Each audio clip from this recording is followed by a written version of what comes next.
Kaixo, gaur ikasiko dugu PDF bati nola jarri pasahitza, irekitzeko pasahitza.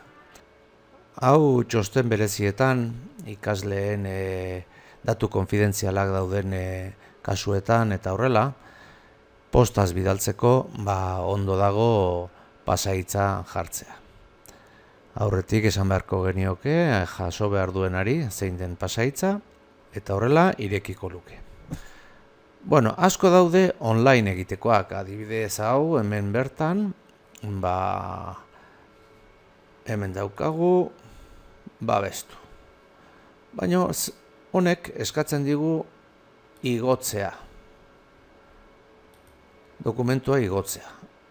Eta pribazitatea mantendu nahi balin badugu, pagina bati ez diogu emango gure dokumentoa. Hobe dugu deskargatzea gure ordenadorera, adibidez hau, beste batzuk ere badaude, baina nik hau erabiliko dut, PDF 24 Creator. Hau deskargatzen dut eta instalatzen dut nire ordenadorean. Deskargatu eta instalatu.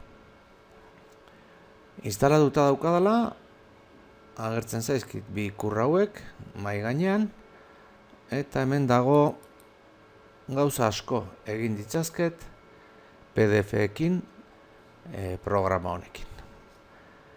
Zatitu, pasatu testora, hainbat gauza. Baina kasu honetan nik nahi dut babestu. Hemen daukagu babestu. Igoko dut, eta honi jarriko diot hemen pasahitza. Irekitzeko pasahitza. Hemen jarri dezaket nagusi bezala ere beste pasahitz bat, baina nik horrelaxe utziko dut. Pasahitz bat jarri diot, eta esango diot babesteko.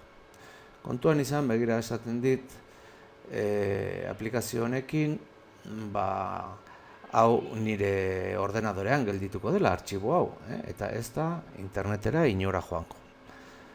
Esango diot babesteko, eta hau egin dezaket, postaz bidali, edo gorde.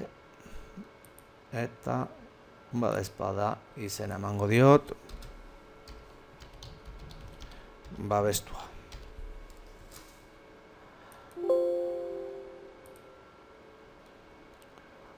Orain joaten banaiz,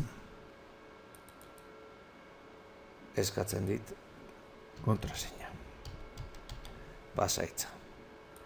Onartu eta eman daukat PDF-a ikusteko moduan. Ondo segi.